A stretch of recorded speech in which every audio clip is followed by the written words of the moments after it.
అందరికీ నమస్కారం అండి. ఈరోజు కథ 100 అన్న ఒకే ఒక గావు కేక 6 పోర్షన్ల ప్రశాంతి నిలయంలో RDX బాంబు బ్లాస్ట్ అంత ఎఫెక్ట్ ఇచ్చింది. రాత్రి 10:30కే పక్కలు సర్దేసుకున్న 5 పోర్షన్ల జనాలతో పాటు ఆ గావు కేకకు కాపీ రైట్ హోల్డర్ అయిన అలా అని పిలిపించుకునే అనంతలక్ష్మి భర్త అయినటువంటి ఆనందరావు అనబడే మన హీరో కూడా ఉలిక్కిపడి భయపడి వామ్మో బాంబు అనుకుంటూ దిగ్గున కళ్ళిప్పాడు నిద్రలో నుంచి. కళ్ళిప్పిన ఆనందరావుకు హర్రర్ సినిమాలో కత్తి పట్టుకుని కసిగా పడవడానికి సిద్ధంగా ఉన్న దెయ్యంలాగా పింక్ కలర్ నైటీలో విడిపోయి ఫ్యాన్ గాలికి ఊగుతున్న నిరుపాటి కురులతో చేతిలో చైనా మేడ్ పెద్ద థర్మామీటర్ని తదేకంగా చూస్తూ దర్శనమిచ్చింది స్వంత ధర్మపత్ని అనంతలక్ష్మి. మసగ్గా ఉన్న బెడ్ ల్యాంప్ మస్క వెలుతురులో కన్ఫర్మేషన్ కోసం కళ్ళజోడు కోసం వేగంగా కదిలిన అనంతరావుకు స్ప్రింగ్ బెడ్ సైకాలజీ పూర్తిగా అర్థం కాకపోవడంతో జర్రున జారిపోయి దబ్బుమనే శబ్దం చేస్తూ బోధలో పడిన తాడిపండులాగా గోడకు మంచానికి మధ్య పడిపోయాడు అలపతి. అదేనండి బాబు మన హీరో ఆనందరావు. ఆ పడిపోవడంతో తన చంకల్లో నుండి జారిపోయి మంచం కిందకి దొల్లిపోయిన 2 కడప బాంబుల వంటి గుండ్రని పదార్థాలను కూడా గమనించుకోలేకపోయాడు. బిక్కముఖంతో పైకి లేవడానికి పాటలు పడిపోయాడు ఆనందరావు అలపతి. తన పరిస్థితిని కూడా కేర్ చేయకుండా వీరనారిలాగా జుట్టు ముడేసి మంచం మీద నుంచి ఒకే ఒక గెంతులో దూకి డోర్ ముందు ల్యాండ్ అయిపోయి బయటకు దూసుకుపోతున్న తన స్వంత భార్యను అవుట్ అయిపోయిన క్రికెట్ బంతిని చూసినట్లు తెల్లముఖం వేసుకుని చూశాడు. నడ్డినట్లు టైట్ అయిపోయిన ఆనందరావు భర్త అలా అపసోపాలు పడుతుంటే అలా దూసుకుపోయిన అలా గ్రౌండ్ ఫ్లోర్ నుంచి పెంట్ హౌస్ వైపు మోము సారించి బామ్మగారు అంటూ నైటీలో ఉన్న ఆడటార్జన్ లెవెల్లో కరుపు అరిచేసింది. ఆ శబ్దాన్ని వింటూనే మంచాన్ని పట్టుకుని సగం లేచిన ఆనందరావు మరో దబ్బుమంటూ పడిపోయాడు. 100 అనే ఒకే ఒక 3 అక్షరాల గావు కేకతో అవపోసన పట్టేసిన సదరు బామ్మ సుందరమ్మ గారు గునగున అంటూ చిన్న ఏనుగులాగా మెట్లు దిగొచ్చి అలముఖాన్ని చూస్తూ అయితే మన ప్లాను పారిందా అని అడిగేసింది. పన్నుకొస్తున్న ఆనంద బాష్పాలను అతి కష్టం మీద ఆపుకుంటూ. అంతా మీ దయ, నా అదృష్టం. నాకు మాంగళ్య భాగ్యాన్ని ప్రసాదించిన మిమ్మల్ని ఈ జీవితంలో మర్చిపోలేను బామ్మగారు. ఎమోషనల్గా పాదాభివందనం చేయబోతే అదేదో హిందీ సీరియల్ సాహో జామోలాగా భుజాలు పట్టుకుని ఆపేసి గట్టిగా కౌగులించుకుంది అలను బామ్మ సుందరమ్మ. అప్పటికే పట్టలేని ఆనందంతో పటపటా కన్నీటి బొట్లు రాల్చేసింది అలా. ఇక్కడ మీకు పాత్రలు అంటే వంట పాత్రలు కావని కథలో వచ్చే పాత్రలని గమనించ ప్రార్థన. చిట్కాల సుందరమ్మ భర్తగారైన కీర్తిశేషులు సుందరయ్య గారు 3 అంతస్తుల బిల్డింగ్ కట్టించి దానిని 6 పోర్షన్లుగా విభజించి పైన టెర్రస్ మీద అనఫిషియల్గా మరో పోర్షన్ సృష్టించి తాను అదృశ్యమైపోయాడు. అప్పటి నుండి 6 పోర్షన్లు అద్దెకిస్తూ తను టెర్రస్ మీద ఉంటూ అడగకపోయినా తన టెనెంట్స్కు చిట్కాలు చెబుతూ చిట్కాల సుందరమ్మగా వాసికెక్కిపోయింది. ఆ చిట్కలో ఒక భాగమే ఈ 100. గ్రౌండ్ ఫ్లోర్లో ఒకటి ఆనందరావు అలా దంపతులకు అద్దెకిచ్చింది. 2వ పోర్షన్ సిస్టర్ మేరీ క్యూరీ అని కేరళ కుట్టికి, మరో అంతస్తులో ఒక పోర్షను వర్ధమాన లేఖ రచయిత్రి కుమారి శ్రీమతికి, మరో పోర్షన్ ఆయుర్వేద వైద్యుడు ఈకి అద్దెకిచ్చింది. 2వ ఫ్లోర్లో ఒకటి వాస్తు విద్వాంకం RMP ఆర్నాథ్కి, మిగిలిన పోర్షన్ హోమియో డాక్టర్ యోగానంద్కి అద్దెకిచ్చి అద్దె డబ్బులతో బతుకు జట్కా బండిని లాగిస్తోంది. అప్పటికే అన్ని పోర్షన్ల లైట్లు వెలిగిపోయాయి. కలుగుల్లో నుంచి బయటపడిన జీవాల్లా ఆ ఇరుకు గదులు అగ్గిపెట్టే డబ్బా లాంటి పోర్షన్ల నుండి బయటపడిపోయారు బామ్మగారి టెండెంట్స్. అందరూ అలా కింద పోర్షన్లోకి వచ్చేశారు. కరోనా టైంలో అరకు షాపుల ముందు గుమిగూడిపోయిన మందుబాబుల్లాగా భాషించారు. అందరికంటే ముందుకు అడిగేసి ఏమయ్యిందే అలా హడలెత్తించి అరుపరిచింది నువ్వేనా? అప్పుడు అరిచేసిన పెళ్ళం హడలెత్తిన మొగుడు సీరియల్ గురించి స్కెచ్ వేసుకుంటున్నాను అడిగింది వర్ధమాన లేఖ రచయిత్రి. మొదటి నుండి బయటపడిపోయి వర్ధమాన కథ లేక నవలా రచయిత్రి అనిపించుకోవాలని ముప్పతిప్పలు పడుతున్న 30 వర్షాల కుమారి శ్రీమతి అలా అడిగేసింది. అవును నేనేనే శ్రీమతి చెప్పింది అలా సంతోషంతో ఊగిపోతూ. ఆనందరావు ఆ టైంలో డైమండ్ నెక్లెస్ ఇస్తానని ప్రామిస్ చేశాడా? సిగ్గు లేకుండా అడిగేసింది కుమారి శ్రీమతి. చీ నీకెప్పుడు అదే పిచ్చి. తొందరగా కుమారి పీకేసుకుని శ్రీమతి వవ్వే బాబు విసుక్కుంది అలా. మూతి తిప్పేసుకుంది కుమారి శ్రీమతి. What happened? అప్పుడే షిఫ్ట్ నుంచి వచ్చి డ్యూటీ డ్రెస్ కూడా మార్చుకోకుండా ఎంటర్ అయిపోయింది సిస్టర్ మేరీ క్యూరీ. తర్వాత వాస్తు విద్వాంకం RMP ఆర్నాథ్ తన ధర్మపత్ని రేవతితో దిగిపోయాడు. ఆయుర్వేద వైద్యుడు ఈ గారు తన ధర్మపత్రి గాయత్రితో, మందుల సెలక్షన్లో మహాజ్ఞాని అనిపించుకునే హోమియో డాక్టరు యోగానందు ఆఖరి ఫ్లోర్ నుండి రావడానికి కించిత్ టైం ఎక్కువ తీసుకున్నాడు. ఏ మందుల సెలక్షన్లో లోపల సీక్రెట్. ఆనందరావుకు 100 ఫీవర్. వాషింగ్టన్ సుందర్ 100 కొడితే పొంగిపోయి పళ్ళన్నీ బయటపెట్టి ఒగిడేసిన కోహ్లీలా బామ్మ సుందరమ్మ కట్టుడు పళ్ళు బయటపడేలాగా నవ్వేస్తూ పట్టలేని సంతోషంతో అనౌన్స్ చేసింది. అంతే, ఉండేలు దెబ్బకి ఎగిరిపోయే కాకుల్లాగా ఎగిరిపోయారు వైద్యత్రయం. అయ్యో అయ్యయ్యో, మన ఆనందరావు ఖాన్ రెడ్ ఫీవరా అనుకుంటూ అలని తోసుకుంటూ గుమిగూడిపోయారు అతివలంతా. కష్టపడి మంచమెక్కి మగతగా పడుకున్న ఆనందరావు జరుగుతున్న సీన్ని అర్థం చేసుకోవాలనే వ్యర్థ ప్రయత్నంలో అంతమంది ఆడంగుల్ని హఠాత్తుగా చూసి భయపడిపోయి మళ్ళీ దబ్బుమనే శబ్దాన్ని క్రియేట్ చేయబోతుంటే గమనించిన కుమారి శ్రీమతి ఒకే ఒక్క జంపుతో గోడకు మంచానికి అడ్డం పడిపోయి అతనికి అవకాశాన్ని దక్కకుండా చేసి మంచం మీద ఆనందరావు పక్కనే చేరిపోయి కళ్ళు పరీక్షించాలన్న నేపంతో తన చెవి ఆనందరావు గుండెకా నుంచి కళ్ళల్లో కళ్ళు పెట్టి చూడసాగింది. అలా 1 నిమిషం చూసి ఆనందరావుకి మాత్రమే కనిపించేలాగా కన్నుకొట్టి అలవంక తిరిగి, ఏమే అలా కొంపదీసి ఆ వంకతో ఆనంద్ గారికి పస్తులుంచేస్తున్నావా ఏమిటి? నేనా మధ్య రాయిపోయిన కథలో హీరోకి వచ్చిన రొమాంటిక్ ఫీవర్లా ఉంది, డయాగ్నోసిస్ చేశాను, ట్రీట్మెంటే తరువాయి అన్న లెవెల్లో చెప్పింది కుమారి శ్రీమతి. నెట్ఫ్లిక్స్, ఫ్లైమ్ ఛానళ్లలో కనిపించేటువంటి దృశ్యాన్ని అప్పుడు కాక మరెప్పుడు చూసినా రోకల బండో చీపురకట్టో తిరగేయగల సామర్థ్యం ఉన్నాలా నషాలాన్ని కంటిన కోపాన్ని కక్కలేక మింగలేక పిచ్చి నవ్వుగా కక్కేసింది. శ్రీమతి కుమారి చెప్పిన రొమాంటిక్ ఫీవర్లోని 2వ మాట ఫీవర్ చెవులు పడగానే తనకిప్పుడు 100 ఫీవర్ ఉందని దాని తాలూకు యాడ్ కంపెయినింగ్ చేసిన అలా యొక్క కేపబిలిటీని నిరసనమే ఈ సీనాన్ని అర్థం చేసుకున్న ఆనందరావు తనకు టచ్ అవుతున్న కుమారి శ్రీమతి టచింగ్స్ని ఆస్వాదించాలో తిరస్కరించాలో అర్థం చేసుకోలేక శవం చుట్టూ ముగినట్లుగా ఇరుగు పొరుగు జనాల్ని చూస్తూ ఏడవాలో నవ్వాలో అర్థం కాక ఆదుకోవే అలా అని అర్థం వచ్చేట్లుగా చూశాడు. పాపం ఆఖరి చూపు కూడా అందనంత దూరంలో ఉంది అనంతలక్ష్మి అప్పటికే. అలా బామ్మ సుందరమ్మతో కలిసి కిచెన్లోకి దూరిపోయి ఇది ఉంటే అది లేదనకుండా 3 గుణాల టీని మురిపెంగా చూస్తూ బామ్మతో గుసగుసలాడేస్తుంది. ఇక్కడ ఆ బిల్డింగ్లోని ఆడామగ పిల్లాజల్ల అంతా తన మెడికల్ నాలెడ్జికి ఫ్రీ శాంపుల్స్కు నీరాజనాలు పలుకుతున్నా తన మందులనే కాదు ముందు వెనకల్ని కూడా ఆనందరావు కేర్ చేయడం లేదనే మహత్తర విషయాన్ని తన అంతరాత్మ అద్దంలో కనబడి హెచ్చరించినప్పటి నుంచి అవకాశం కోసం ఎదురు చూస్తున్న మలయాళ కుట్టి సిస్టర్ మేరీ వెంటనే రియాక్ట్ అయిపోయి ఫెవికాల్ అంటుకుపోయిన కుమారి శ్రీమతిని అవలీలుగా పక్కకు లాగేసి పక్క జేబులో ఉన్న ధర్మామీటర్ని తీసి అదే స్టైల్లో విదిలించి ఆనందరావు నోట్లో తోసేసి ఒక చేత్తో నాడిని చూస్తూ 2వ చేత్తో గుండెను టెస్ట్ చేయడంలో మునిగిపోయింది. టేస్ట్ అయితే ప్రాబ్లమే లేదు. చొక్కా కిందగా గుండె మీదకి పాకించిన చేత్తో ఎద మీద ఏపుగా పెరిగిన వెంట్రుకలను రొమాంటిక్గా పీకడం మొదలుపెట్టింది. కెవుమనాలో కేక పెట్టాలో అర్థంగానే ఆనందరావు గిలగిలా విలవిలా మెలమిలా అయిపోయాడు. కన్నుసారి కళ్ళు మూసేశాడు. అలా ట్రేతో రావడం క్రీగంట గమనించిన మేరీ తన 2 చేతుల్ని ఉపసంహరించేసి ఆనందరావు నోట్లో ఉన్న థర్మామీటర్ని సర్రున లాగేసి మరో క్షణం వేస్ట్ చేయకుండా 2వ ప్యాకెట్లో ఉన్న డిస్పోజబుల్ సిరింజిలోకి మందెక్కించేసి తన కసిదీరా కసుక్కున పొడి చేసింది. జీవితంలో పడిన మొదటి సిరింజి పొట్టుకు అమ్మో అలా అంటూ నోరు తెరిచేశాడు ఆనందరావు. టీ కప్పులు అందిస్తూ భర్త అర్థనాదం గమనించిన అలా సిస్టర్ మేరీని కృతజ్ఞతాభావంతో చూసింది. అప్పుడే పసరు గ్లాసుతో వచ్చిన ఈ అనబడే ఈశ్వర్రావు, అయ్యో వద్దండి, ఆనందరావు మీదున్న అభిమానంతో వారిస్తున్న తన భార్యను పక్కకు నెట్టేసి మూస్తే మళ్ళీ తెరవడం కష్టం అని గొనుక్కుంటూ గ్లాసుడు పసరు ఒక్క గుక్కలో మింగేలా నోట్లో పోసేసి ముక్కు మూసేశాడు తన ప్రావీణ్యమంతా ఉపయోగించి.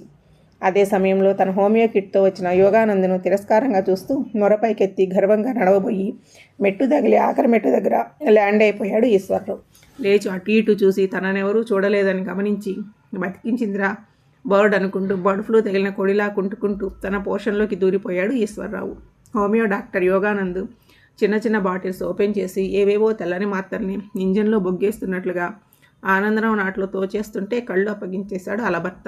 అప్పుడే చేతిలో కంపాస్తో అడుగుపెట్టిన ఆర్ఎంపీ వాస్తు విద్వాన్ ఆర్నాథ్ అన్ని గదులు కలియదున్నేస్తూ అందరి మోకాలు అవల్లోకిస్తూ అది సంగతి, వాస్తు దెబ్బ, ఇక్కడ కిటికీ ఉండకూడదు, ఇక్కడ కిచెన్ ఉండకూడదు, ఈ డోరున్న చోట గోడ ఉండాలి, ఈ గోడ ఉన్న చోట డోర్ ఉండాలి, ఇంకా ఏదో వాగబోతున్న అర్నాథ్కు ఈ గోడ దగ్గర నీ గోరీ ఉండాలి అనే డైలాగ్ వినిపించడంతో గతుక్కుమని 36 ఆలౌట్ అనేలాగా పళ్ళన్నీ బయటపెట్టి పిచ్చినవ్వు నవ్వుతూ ఆహా ఏమి వాస్తు వండర్ఫుల్ అంటూ వాగుతూ అష్టవంకర్లు తిరిగిపోతూ ఉంటే ఇంటి అద్దెలు కిస్తులు కట్టే నువ్వు ఒక వాస్తు విద్వాంసుడివి అంటూ స్టేట్మెంట్ రూపంలో చెప్పి గుబుక్కుమనే శబ్దం ప్రతిధ్వనించేలాగా ఒక గుద్దు గుద్దింది బామ్మ సుందరమ్మ వాణ్ణి.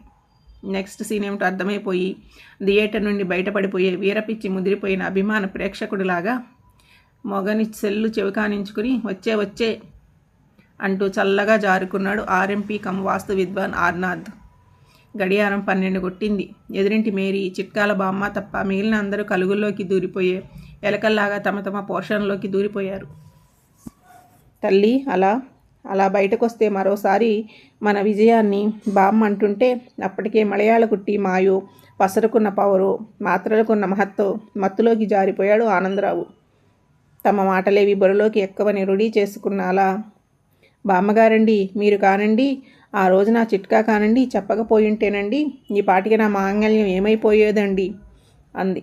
నైటీలో ఉన్న 5-6 తులాల బంగారు సూత్రాల్ని బయటకు తీసి కళ్ళకి అద్దేసుకుంటుంటే తనను శ్రీకృష్ణు లెవెల్లో తీసుకెళ్లినందుకు మహానంద భరితురాలైన బామ్మ ఆపుకోలేక ఒక ఆనంద బాష్పాన్ని రాల్చేస్తుంటే ఆ నీటి బొట్టులో నుండి ఫ్లాష్ బ్యాక్ తన్నుకొచ్చేసింది ఇద్దరికీ ఒకేసారి, సినిమాలలో లాగా.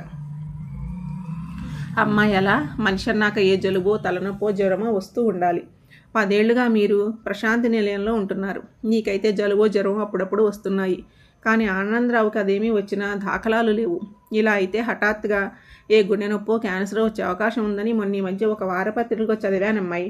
నువ్వు జాగ్రత్త పడకపోతే ఆనందరావుకి త్వరలో పెద్ద ప్రమాదమే రావచ్చని నా మనసు చెబుతోంది. తర్వాత నా ఇష్టం, ఓ చెత్త సలహా పారేసి చిద్విలాసంగా నవ్వేసింది బామ్మగారు. రీలా పడిపోయిన అలా బామ్మగారి ముఖాన్ని బేలగా చూస్తూ, మరైతే దీనికి చిట్కానే లేదా బామ్మగారు అంది బేలగా. తన టీవీ నెక్లెస్ను మరోసారి బయటకు తీసి కళ్ళకు అద్దుకుంటూ అడిగింది. అతి దీనంగా ఫేస్ పెట్టి, అలా శతకోటి దరిద్రాలకు అనంతకోటి అతి దరిద్రమైన ఉపాయాలు ఉంటాయి. నువ్వేమీ దిగులు పడకు. చిట్కాల బామ్మ చెంతనుండగా చింతేలాలా అంటూనే చెవి దగ్గర నోరు పెట్టి అతి రహస్యంగా చిట్కా చెవిలో ఊదేసింది. చిట్కాల సుందరమ్మ మన బామ్మగారు. దాని ఫలితమే ఆదమర్చి నిద్రపోతున్న ఆనందరావు చంకలో ఉల్లిపాయని ప్లాంట్ చేయడం, ఆ రాత్రే అనుకోకుండా ఆనందరావుకి జ్వరం రావడం, దానికోసమే కంటికి కునుకు లేకుండా కాచుకు కూర్చున్న అలా చైనా మేడ్ థర్మామీటర్తో జ్వరాన్ని కొలిచేసి ఆడ టార్జన్ లాగా 100 అని అరిచేయడం, చకచక వరుసగా అన్నీ జరిగిపోయాయి. భళ్ళున తెల్లారిపోయింది. ఆనందరావు జ్వరం ఇంటర్నేషనల్ ఎయిర్పోర్ట్ వస్తుందనే వార్తతో ఘాటపైపోయిన శంషాబాద్ ల్యాండ్ లెటర్లా చకచకా పాకిపోయి 104 దగ్గర ఆగిపోయింది. నోట్లో బ్రష్తో ట్రాన్స్పరెంట్ నైటీతో అలను పలకరించాలన్న నేపంతో ఆనందరావు ఫ్లాట్లోకి అడుగుపెట్టిన కేరళ కుట్టి మేరీ కళ్ళు కూడా తెరవలేక అతి దీనమైన పరిస్థితిలో ఉన్న ఆనందరావుని చూస్తూనే తను పనిచేస్తున్న వస్తేపో చస్తేరావు హాస్పిటల్కి ఫోన్ చేసి అంబులెన్స్ పంపించమని చెప్పి అలకు ఆత్మీయురాలైన చెల్లిగా మారిపోయింది. ఖాళీగా ఉన్న అంబులెన్స్ను చూసి ఫినాయిల్కు కూడా కక్కుర్తిపడే ప్రశాంతి నిలయం వాసులు బామ్మ అలతో పాటు పొలోమని ఎక్కేశారు. కేరళ కుట్టి ఇన్ఫ్లుయెన్సో హాస్పిటల్ ఆనవాయితీనో అంబులెన్స్ ఆగంగానే అక్కడ ఎమర్జెన్సీ క్రియేట్ అయిపోయింది. బలిసిపోయిన బఫెల్లో లెవెల్లో ఉన్న డాక్టర్ పీపీయ హడావుడి చూస్తుంటే అదేదో సినిమా సీనులాగా అనిపించింది అనంతలక్ష్మికి. ఆనందరావును ఎమర్జెన్సీ వార్డుకు తీసుకుపోయారు హడావుడిగా. డెటాల్ స్మెల్తో గుమగుమలాడే 4 స్పూన్ల కాఫీని అతి కష్టం మీద దిగమింగి రిలాక్స్ అయిపోయారు మిగిలిన వారు. అలా అతి భారంగా అరగంట గడిచిపోయింది. అలా ముఖంలో ఆపుకోలేని బాధ. చిట్కా బామ్మ అల చేతులు పట్టుకుని ధైర్యం చెబుతూ ఉండిపోయింది. అప్పుడప్పుడు వస్తూ పోతూ కేరళ కుట్టి అలకు మరింత దగ్గరైపోయింది. అప్పుడొచ్చాడు భారీ కాయంతో స్పెషలిస్ట్ డాక్టర్ పీపీయ. ఓ 50 కంప్యూటర్ పోలవరం ఫైల్ అంత జాగ్రత్తగా పట్టుకుని వస్తూనే ప్రశాంతి నిలయం జనాల్ని స్కాన్ చేసేశాడు. పేషెంట్ ఆనందరావు ఏజ్ గ్రూప్ని బట్టి మిసెస్ ఆనందరావుని గుర్తుపట్టేశాడు అక్కడ ఉన్న వాళ్ళందరిలోకి. మేడం, మీరే కదూ మిసెస్ ఆనందరావు? హై పిచ్లో అడిగేసరికి ఇనుప చైర్లో కూర్చుని తన ఇమాజినేషన్లో కనిపిస్తున్న దేవుళ్ళందరికీ మొక్కులు మొక్కేస్తున్న అనంతలక్ష్మి అదిరిపడి లేచి, అవునండి నేనే అంది కంగారుగా. డాక్టర్ పీపీయ అనబడే పచ్చిపులుసు పిచ్చాయా? మీరేమీ వర్రీ కాకుండ్రి. ఆనందరావు సాబుకి అన్నీ చేయించినాం. ECG, BCG, blood test, thread test, red test, ఇంకా యాంజియోగ్రాము, రేడియోగ్రాము, వీడియోగ్రాము, ఆడియోగ్రాము సుతా చేయించినాం. బీపీ, షుగరు, కళ్ళు, పళ్ళు, బొక్కలు అన్ని రకాల టెస్టులు చేయించినాము. ఇంకంతా నార్మల్. నీ పెరమటి మస్తున్నాడు పో. ఇగో గిగిలుపు తీసుకుపోయి పూర్ణ తాన కట్టేసి మీ ఆయన దొలకపోండ్రి. అటెండరు బిల్స్ అలా చేతిలో కుక్కేసి అద్రమేసైపోయాడు పీపీయ. అయోమయంలో ఉన్న అలా బిల్లుల్ని మగపురుషుల చేతుల్లో పెట్టేసింది. అందరూ కష్టపడి అన్ని పేజీలు వెతికితే చివరన దర్శనమిచ్చింది ఓ అద్భుతమైన ఫిగర్ అంటే ఆ ఫిగర్ అని అపార్థం చేసుకోకండి. 49,999 రూపాయల కొత్తిమీరకు 2 రూపాయల కరివేపాకు కూడా బేరాలాడే అలా ఆ ఫిగర్ని చూస్తూనే బామ్మ అని చిట్కా వరద బాధితుల సాయంలా తిప్పికొట్టింది, బొప్పికట్టింది అనుకుంటూ అప్పుడే డెటాల్తో క్లీన్ చేసిన హాస్పిటల్ ఫ్లోర్ మీద దబ్బుమని శబ్దం చేస్తూ పడిపోయింది. ఆ మహత్తరమైన దృశ్యం కోసమే ఎదురు చూస్తున్న పీపీఆ బృందం అల చుట్టూ మూగిపోయారు. శవం చుట్టూ మూగిపోయే రాబందుల్లాగా. అలా తీసుకెళ్లి ఎమర్జెన్సీ వార్డులో దించేశారు అలని. ఆనందరావు క్రెడిట్ కార్డులోంచి అక్షరాల 1,00,000 అదృశ్యమైపోయాయి ఆ దెబ్బతో. అంతే. బాబోయ్, లక్ష చచ్చినా ఇవను పిచ్చిగారి చేసి కలలో నుండి బయటపడి దిగ్గున లేచి కూర్చుంది అలా. అలా లక్షేమిటి, అరుపులేమిటి దగ్గరికి తీసుకుంటూ అడిగాడు ఆనందరావు. అలపతి. 2 ఉల్లిపాయలు, 104 ఫీవరు, దానికి 1,00,000 బిల్లు, మరీ అన్యాయం కదండి. కలలోంచి పూర్తిగా బయటకు రాకుండా నిద్రమత్తులోనే కలవరించినట్లుగా చెప్పింది అలా. అలమాటలు అర్థం కాని ఆనందరావు తన మీదకి ఒరిగిపోతున్న భార్య ముఖాన్ని చూస్తూ, పిచ్చి అలా, తనకింకా కలల పిచ్చి పోలేదు. కలకని కలవరించడం అలవాటైపోయింది.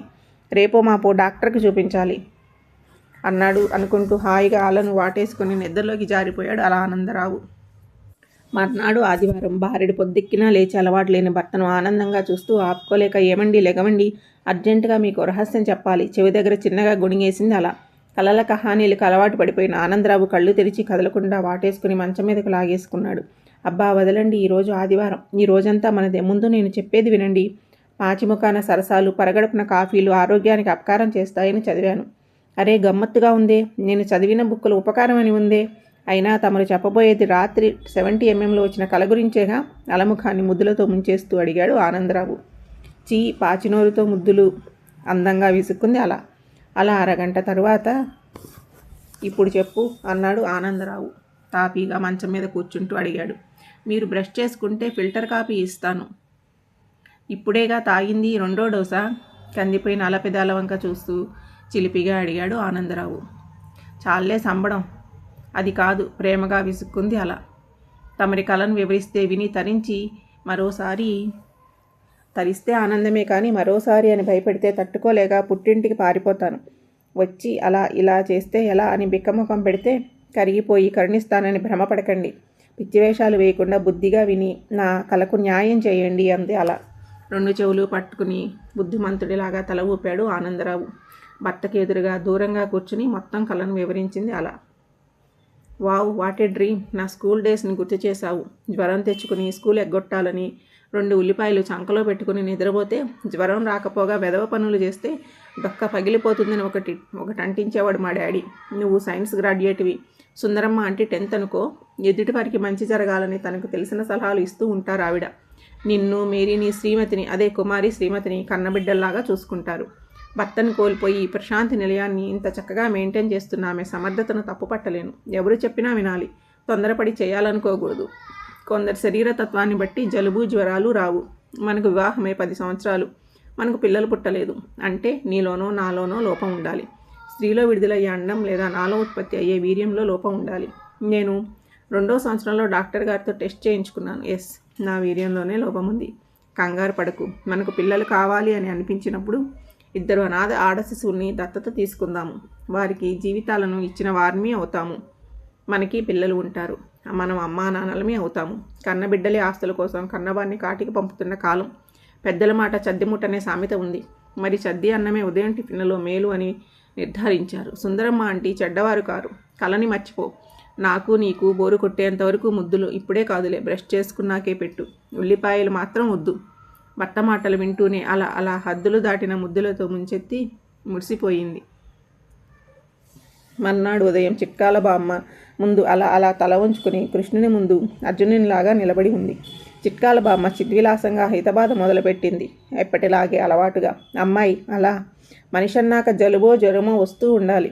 లేకపోతే వద్దండి బామ్మగారు, వద్దు. 2 ఉల్లిపాయల ఖరీదు 1,00,000 అనుకుంటూనే అదృశ్యమైపోయింది ఆనందరావు. ఉల్లిపాయల గురించి ఐడియా ఉంది కానీ అదేంటో 1,00,000 ఏమిటో అర్థం కాని చిట్కాల బామ్మ సుందరమ్మ బుర్ర బద్దలు కొట్టేసుకుంటూనే ఉంది.